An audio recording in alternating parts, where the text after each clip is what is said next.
Under normal human living conditions, if we were not perfectly made or perfectly evolved, as many believe, depending on how you think we got here, we would not be here at all. If the oxygen in the air did not exist exactly as it does, we would not be here. If the right amount and intensity of sunlight did not come down to our planet like it does, we would not be here. Is all of that just a coincidence? Did you know about 60% of the human body is made up of water, and coincidentally about 70% of our planet's surface is made up of water? Without water, we would have no life here on Earth at all. How did our bodies know that we needed water to survive with the ability to process that water in our bodies, and that we had it in abundance here on Earth? Coincidence? Another amazing fact is the engine that runs our body, our heart. An average human adult heart beats about 3 billion times in a lifetime, or about 100,000 times a day. Imagine anything else that we are familiar with in terms of technology or machinery running constantly 24/7 without stopping, and then performing like that for up to approximately 100 years and sending blood through our body so that it functions just right. Just take a look at the design of the human heart. It is so intricate in its form, its parts, and is perfectly made to send and receive the blood in our body. Its ability to exist and function is beyond any engine in any car, boat, or plane that has ever been designed and made by human beings. It is an amazing piece of technology, but yet some people believe that our human heart, at a certain point in past human history, actually made itself just by sheer coincidence, chance, and time. It had no maker, and it just self-existed in the form and order it needed to be in to work and power our bodies. Many so-called smart people believe the body just became itself and self-existed over time, and they call it evolution. Evolution is just a made-up word to mean that there is no intelligent, powerful maker, unlike what it would take human beings to make the most intricate car engine or computer ever made. In other words, the heart made itself by accident over time because of random events and materials. When you look at and study our human heart, do you really believe that? Many smart people seem to think that so-called evolution can be the only answer, or maybe those smart people are afraid of the other alternative, a creator of some kind like God. Isn't there enough evidence just in the overall nature of our human heart that proves beyond reasonable doubt that it could not have made itself? Our heart doesn't need batteries, doesn't need to be recharged or to be plugged in during our lifetime, and it works all the time, unless there is a health issue. Our body has such perfect design that it can operate like it does all by itself, and we just have to give it food, water, exercise, and rest on a regular basis to take care of it so it will operate properly.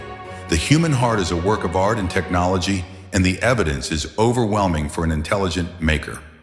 But one day that heart you have will stop beating, and it could be in an instant from an unexpected heart attack or accident, regardless of what you were just doing and who you are. When it permanently stops, then what will you do and where will you be? Have you heard of DNA? Most people have. Deoxyribonucleic acid, abbreviated DNA, is the molecule that carries genetic information for the development and functioning of an organism. DNA is made of two linked strands that wind around each other to resemble a twisted ladder, a shape known as a double helix. But did you know how much DNA there is in a human body? Most people don't know the answer to that question. There's a lot of it, and it's in every human cell. If you took all the DNA in the human body, lined it all up, and stretched it all out together from one end to the other, the distance would be so long that you could not even calculate it. Do you think life is still a coincidence of time, energy, and luck? Finally, in terms of biological data on the human body, newer research suggests that, like it or not, men and women differ genetically far more profoundly than we have previously recognized. In a Stanford Medicine magazine article, a research study was done over a period of time on distinct differences between men and women, and the research found plenty of things that were surprising, depending on your expectations. Brain imaging studies indicated that differences in men and women go well beyond the reproductive domain. Adjusted for total brain size, men's brains are bigger, a woman's hippocampus in a brain which is critical to learning and memorization, is noticeably larger than a man's and works differently. However, a man's amygdala in the brain, associated with the experiencing of emotions and recollection of such experiences, is bigger than a woman's. Men and women's brains do work differently. Just because you cannot see these things with your own eyes does not mean they don't exist. You cannot see wind that is blowing, but we know it's there by what it does. There are also recognized observed differences between girl and boy babies at very young ages as to how they react to their surroundings. Of course, there are differences between all people, but the differences between the two groups of biological humans, male and female, are much more than just sex and reproduction.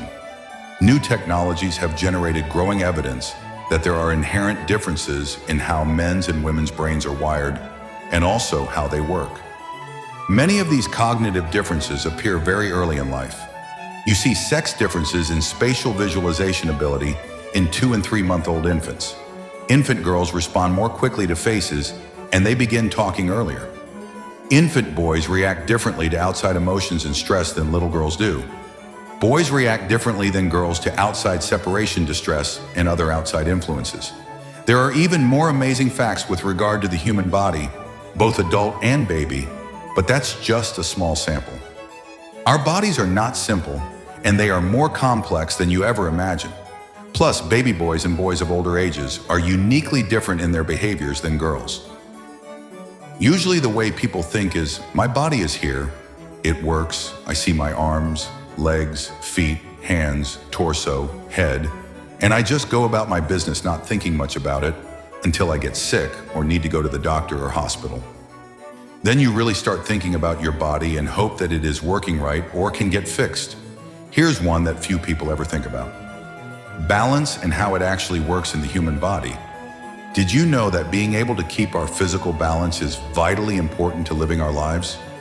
Our bodies may have the more well-known skeletal and physical structures that we need to live, but if we could not move them in the right way, stay upright, and constantly keep our balance so we don't fall over, we could not operate and live correctly. Keeping our balance requires a very complex internal system.